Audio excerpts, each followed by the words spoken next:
Hello students, मी विरंगडी S. तर मी तुम्हाला mathematics हा सब्जेक्ट शिकवणार आहे. त्याच्यामध्ये दोन पार्ट आहे, पार्ट 1 आणि part 2. Section 1, section 2, part 1, part 2. त्यातला पार्ट 1 जो कंप्लीट सेक्शन आहे तो मी घेणार. लक्षात. तर सुरुवातीला आपण टॉपिक सुरू करायच्या अगोदर आपण काही फॉर्म्युले बेसिक जे आहे, तुम्हाला 9th आणि 10th ला झालेले बेसिक जे आहे ते आपण काही फॉर्म्युले वगैरे बघूया. कारण ते फॉर्म्युले आपल्याला कुठं ना कुठेतरी लागत असतात आणि म्हणून सुरुवातीला आपण ते त्यातले काही फॉर्म्युले आपण बघूया. तर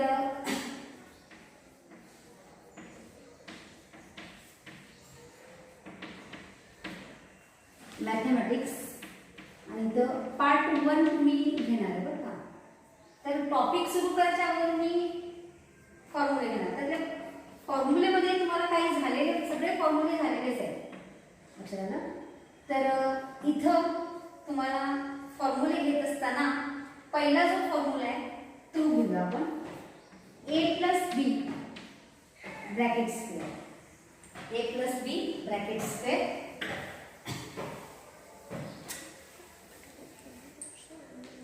फॉर्म्युले.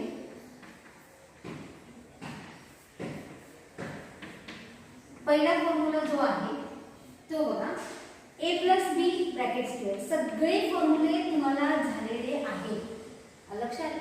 तर कुठे ना कुठेतरी ते तुम्हाला यूज करावे लागतात, लक्षात. आणि ते यूज करण्यासाठी तुम्हाला फॉर्म्युला आले पाहिजे. ते नाही आले तर मग तुम्हाला काहीच येणार नाही, पुढचं तुम्हाला एक्झाम्पल सोडवताच येणार नाही. आणि त्यासाठी आपण फॉर्म्युले बघू. तर a + b bracket square equal to a² + 2ab + b². बघा, a + b bracket square, a² + 2ab + b². हा झाला पहिला फॉर्म्युला. सेकंड फॉर्म्युला जो आहे तो सेम, फक्त काय असणार आहे तिथं मायनस. म्हणजे काय लिहितो, a - b ब्रॅकेट स्क्वेअर. बघा, सेम फॉर्म्युला. लक्षात ठेवायला पण काय अवघड नाही आहे. सेम फॉर्म्युले, फक्त इथं प्लस आहे, इथं मायनस आहे, असं लक्षात ठेवायचं कधी. तर a² - 2ab + b² हा सेकंड फॉर्म्युला. थर्ड बघा, a² - b². बघा, a² - b². हा तुला भरपूर ठिकाणी आपण यूज करणार आहे. त्यामुळे इथं काय a - b आणि सेकंड ब्रॅकेट मध्ये a + b. First bracket a - b आणि सेकंड ब्रॅकेट a + b. हा थर्ड फॉर्म्युला. आता आपण फोर्थ फॉर्म्युले बघूया.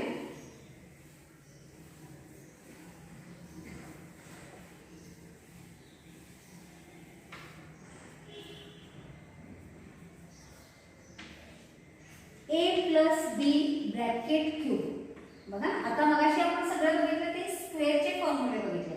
a + b bracket square, a - b bracket square, a² - b². त्याच मेथडने आपण आता क्यूबचे फॉर्म्युले. a + b bracket cube. आता हे फॉर्म्युले तुम्ही दोन मेथडने लिहू शकता. पहिली जी मेथड आहे बघा, त्याच्यावरून तुम्ही सेकंड पण लिहू शकता. a³. बघा, इथे प्लस आहे, इथे प्लस असेल तर सगळीकडे प्लस असणार आहे, लक्षात. a + b bracket cube equal to a³ + 3a²b 3a²b + 3ab² + b³. Formula काय बघा, a + b bracket cube equal to a³ + 3a²b + 3ab² + b³. आणि सेकंड मेथड जी आहे ती बघा, हा जो a³ आणि b³ तो स्टार्ट करायचा. a³ + b³. तुम्ही ह्या मेथडने पण हा फॉर्म्युला ह्या मेथडने पण तुम्ही लिहू शकता. a³ + b³ प्लस आणि ह्यातून तुम्ही 3ab कॉमन काढू शकता. म्हणजे काय काय लिहितो, 3ab कॉमन काढला तर काय मिळेल तुम्हाला, 3 कॉमन काढला. a² मधला एक कॉमन काढलाय, a + 3ab² मधला आपण एक कॉमन काढलेला म्हणजे 3ab a + b. म्हणजे तुम्हाला इथं a + b ब्रॅकेट क्यूब तुम्ही दोन्ही मेथडने यूज करू शकता, लक्षात. आता सेम फॉर्म्युला मायनस साठी. चला, तर फिफ्थ जो फॉर्म्युला आहे तो फॉर्म्युला बघा, a - b bracket cube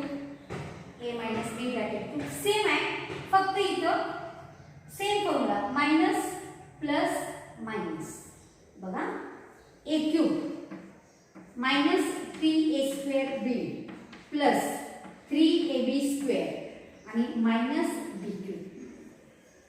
same formula आहे, लक्षात आलं का? फक्त इथं प्लस आहे, इथं मायनस.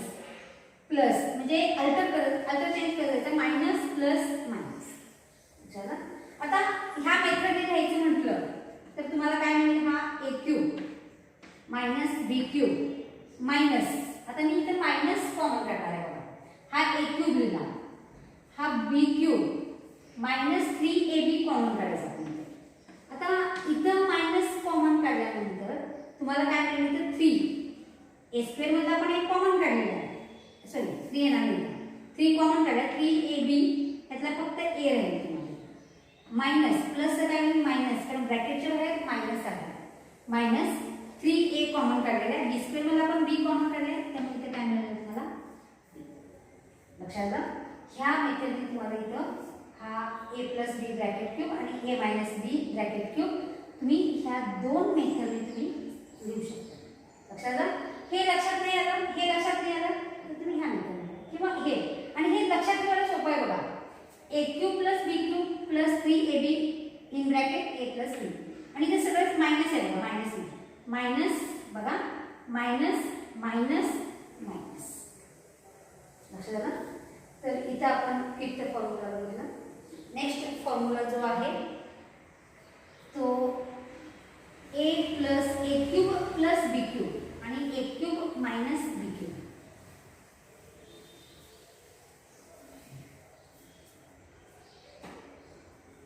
नेक्स्ट फॉर्म्युला बघा,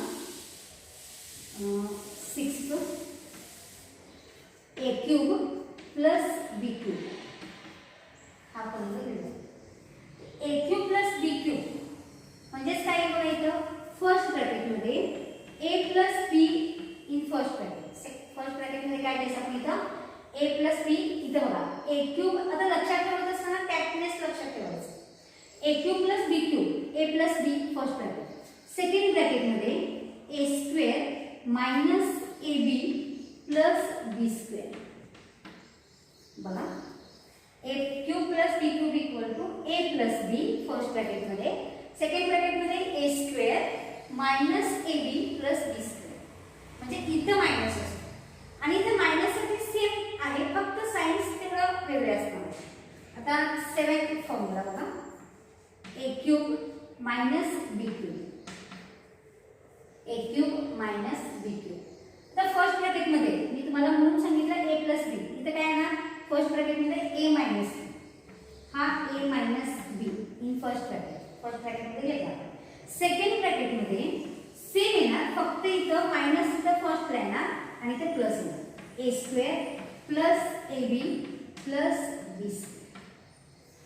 लक्षात आलं? हे आपण इथं काही फॉर्म्युले लागतात आपल्याला इथं, आणि एवढे फॉर्म्युले तुम्हाला हे यायलाच पाहिजे लक्षात. म्हणून तुम्ही एकदा नाही 2-3 वेळा हे फॉर्म्युले लिहून काढा, म्हणजे तुम्हाला ते कायमच लक्षात राहील. आणि कधी कुठल्या एक्झाम्पलमध्ये कुठले फॉर्म्युले यूज करावे लागतील काय सांगता येत नाही.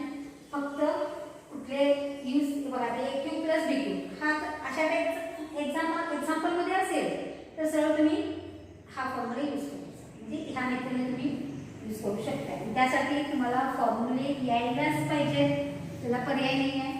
आणि त्यासाठी तुम्ही एकदा नाही 2-3 वेळा तुम्ही ते लिहून काढा. आता नेक्स्ट जो आहे तो डिस्टन्स फॉर्म्युला. काही फॉर्म्युले ते बऱ्याच ठिकाणी आपल्याला लागतात. तर distance formula,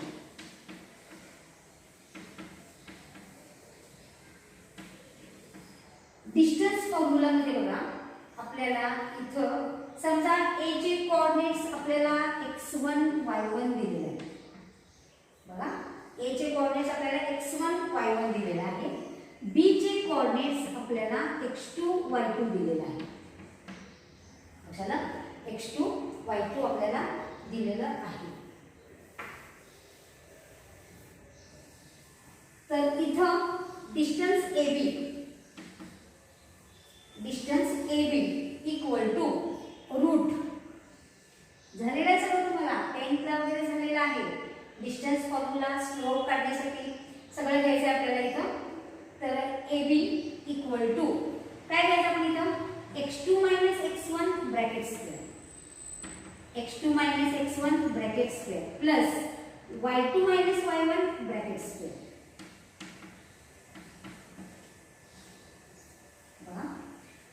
AB equal to x2 - x1 bracket square plus y2 - y1 bracket square हे झाले आपण इथं AB मधला डिस्टन्स जर A चे कोऑर्डिनेट्स माहिती तुम्हाला B चे कोऑर्डिनेट्स माहिती आहेत तर डिस्टन्स AB तुम्ही ह्या मेथडने काढू शकता चला आता नेक्स्ट जो आहे तो सेक्शन फॉर्म्युला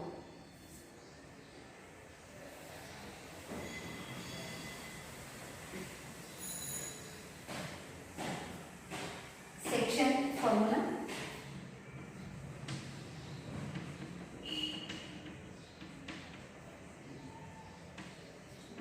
आता सेक्शन फॉर्म्युला हे पण तुम्हाला झालेलं आहे चला समजा एखादा सेगमेंट आहे सेगमेंट AB आपण घेऊया सेगमेंट AB अँड P हा एक कोऑर्डिनेट आपण इथे ह्या लाईनवर घेतला आपण इथं तर P divides segment AB in the ratio m:n बघा P divides ह्या P मुळे ह्या AB चे बघा कुठल्या गुणोत्तरामध्ये विभाजन होते m आणि n या गुणोत्तरात विभाजन होते लक्षात त्यामुळे इथं P divides segment AB in the ratio m:n ह्या रेशो मध्ये जर डिवाइड करत असेल तर आपल्याला इथं काय करू शकतो आपण त्याचे सेक्शन फॉर्म्युला कसं यूज करायचं बघा आता A चे कोऑर्डिनेट्स आपण इथं x1 y1 कन्सिडर करायचे बघा A चे कोऑर्डिनेट x1 y1 आपल्याला P चे कोऑर्डिनेट्स x1 हे काढायचे आपल्याला आणि B चे कोऑर्डिनेट आपण काय कन्सिडर केले x2 y2 हे आपण कन्सिडर केले लक्षात आलं का बघा इथं आपण काय काय केलं A चे कोऑर्डिनेट्स B चे कोऑर्डिनेट कन्सिडर केले आणि P xy मग P divides the coordinates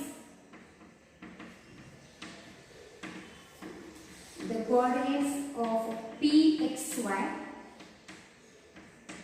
बघा the coordinates of the Pxy are आता ह्या Pxy चे कोऑर्डिनेट हा P divide the coordinates of the Pxy divides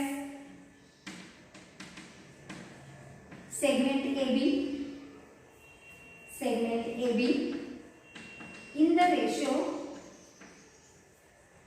m:n r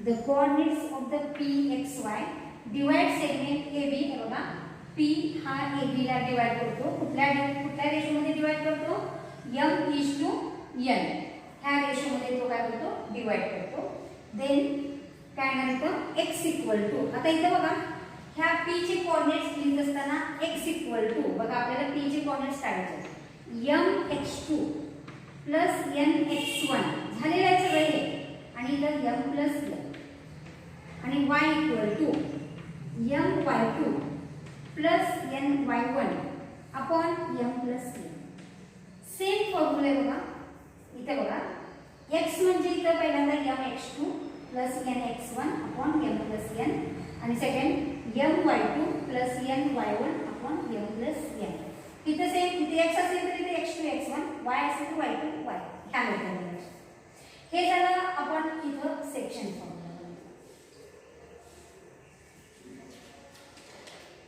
आता नेक्स्ट जो आहे तो मिड पॉइंट फॉर्म्युला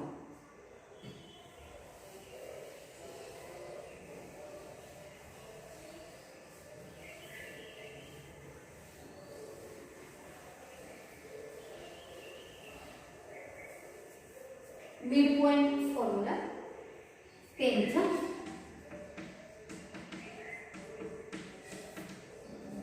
हे सगळे फॉर्म्युले तुम्हाला झालेले आहेत लक्षात फक्त मी ते पुढे कुठे ना कुठे लागते म्हणून मी ते घ्यायला नाही तर मिड पॉइंट फॉर्म्युला समजा हा सेगमेंट AB आहे सेगमेंट AB P हा पॉइंट जो आहे तो काय असला पाहिजे AB चा mid point P is the mid point of segment AB चला मग P चे कोऑर्डिनेट्स आपण काय कन्सिडर केले xy ए चे कोऑर्डिनेट काय कन्सिडर केले आपण x1 y1 बघा ए चे कोऑर्डिनेट x1 y1 पी चे कोऑर्डिनेट xy कारण आपल्याला पी चे कोऑर्डिनेट्स काढायचे तिथं आणि बी चे कोऑर्डिनेट x2 y2 हे आपण कन्सिडर केले तिथं चला आता मिड पॉइंट फॉर्म्युला कसं यूज करायचं the point P is the midpoint of segment AB the point P is the midpoint of segment AB P हा AB चा midpoint असेल तरच बरं का P is the midpoint of segment AB then the coordinates of P are then the coordinates of P are pxy असे म्हणू आपण pxy are आता ह्या pxy चे coordinate x equal to x1 plus x2 upon 2 y equal to y1 plus y2 upon 2 बघा mid point formula आपण इथं बघितलं तर P is a mid point of segment AB mid point असेल तरच तुम्ही हे यूज करू शकता बरं का A चे कोऑर्डिनेट आपण काय कन्सिडर केले x1 y1 B चे कोऑर्डिनेट x2 y2 P हा मिड पॉइंट आहे तर x इक्वल टू पहिला जो आहे coordinate x1 plus x2 upon 2 आणि y कोऑर्डिनेट काढायचा असेल तर y1 प्लस y2 अपॉन 2 लक्षात हा झाला आपण मिड पॉइंट फॉर्म्युला बघितला आणि नेक्स्ट जो आहे तो सेंट्रॉइड फॉर्म्युला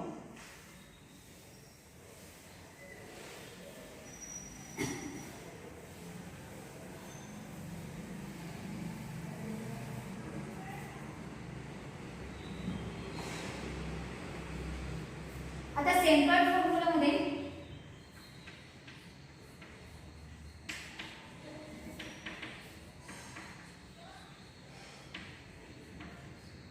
सेंट्रॉइड फॉर्म्युला तर सेंट्रॉइड बघायचं हा ट्रायंगल एबीसी आहे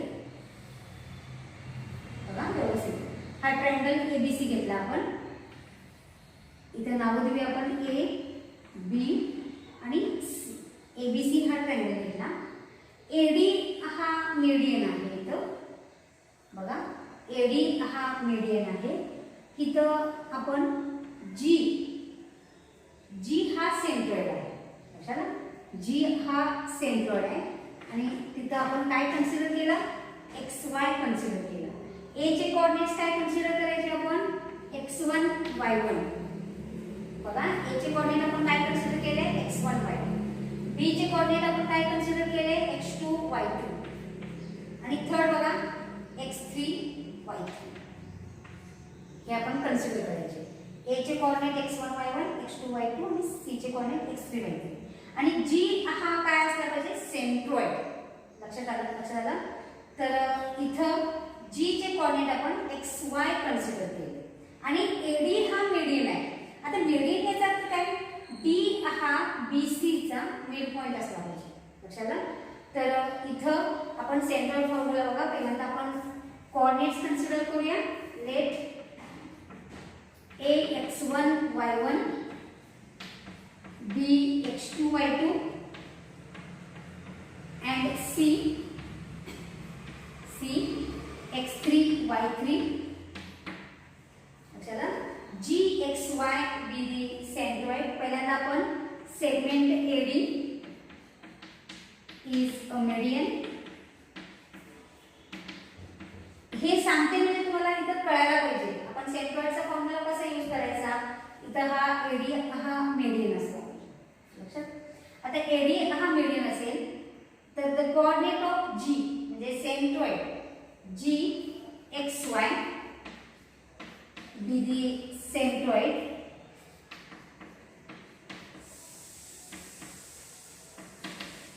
be the centroid then इथं x इक्वल टू आता सेंट्रॉइड फॉर्म्युला यूज करायला एकदम सिंपल आहे काय नाव घ्यायचं x इक्वल टू हा इथला कोऑर्डिनेट आपल्याला काढायचा आहे x1 plus x2 plus x3 and y equal to y1 plus y2 plus y3 हेच तुम्हाला फॉर्म्युले इथे घ्यायचे x1 प्लस x2. आता हे सांगितलेलं आहे की घ्यायला पाहिजे असं काही नाही आहे तिथं. हे कोऑर्डिनेट तुम्हाला दिले असतील तर तुम्ही ह्या gxy जे इथं सेंट्रॉइडचे कोऑर्डिनेट्स तुम्ही ह्या मेथडने काढू शकता. x1 plus x2 plus x3 upon 3 आणि y equal to y1 plus y2 plus y3 upon 3. लक्षात आलं? तर इथं आपण सेंट्रॉइड फॉर्म्युला बघितला. नेक्स्ट जो आहे तो स्लोप कसा काढायचा हे पण 10th ला झालेला आहे. आणि हे फॉर्म्युले तुम्ही एकदा नाही 2-3 वेळा लिहून काढा म्हणजे तुमच्या लक्षात येईल. सेंट्रॉइड फॉर्म्युला कधी यूज करायचं, मिड पॉइंट फॉर्म्युला कधी यूज करायचं, सेक्शन फॉर्म्युला कधी यूज करायचं हे लक्षात येईल तुमच्या. लक्षात? आता स्लोप बघा. स्लोप साठी इथे नंबर किती आहे बघा 12.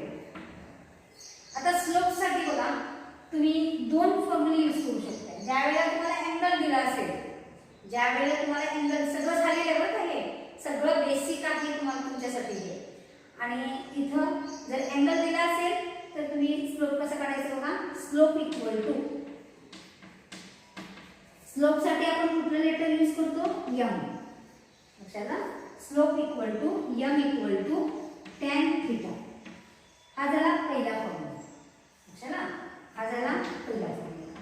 आता सेकंड फॉर्म्युला कधी बघा यूज करायचं ज्यावेळेला तुम्हाला कोऑर्डिनेट्स येतील. स्लोप ऑफ AB, समजा A चे कोऑर्डिनेट्स तुम्हाला x1 y1 दिलेला आहे, B चे कोऑर्डिनेट्स आपल्याला x2 y2 दिलेला आहे. बघा x1 y1 x2 y2 आपल्याला दिलेला आहे. तर ह्या AB चा स्लोप काढायचा आपल्याला. स्लोप ऑफ AB चा स्लोप काढायचा आहे. मग ज्यावेळेला आपण AB चा स्लोप काढतो त्यावेळेला काय येणार इथं y2 minus y1 upon x2 minus x1. हा तुम्ही सेकंड फॉर्म्युला स्लोप साठी यूज करू शकता. लक्षात? इथं तरी तुम्हाला हे फक्त बेसिक तुम्हाला 10th पर्यंत जे काही झालेले फॉर्म्युले तेच फॉर्म्युले आपण इथं घेतलेले आहेत. लक्षात? हा स्लोप साठी अँगल दिला असेल तर तुम्ही हा फॉर्म्युला यूज करा. नंतर इथं कोऑर्डिनेट्स दिले असतील आणि AB चा स्लोप विचारला असेल तर तुम्ही ह्या मेथडने यूज करा. y2 minus y1 upon x2 minus x1. आणि इथं आपण स्लोप घेतल्यानंतर आपण इथेच थांबूया.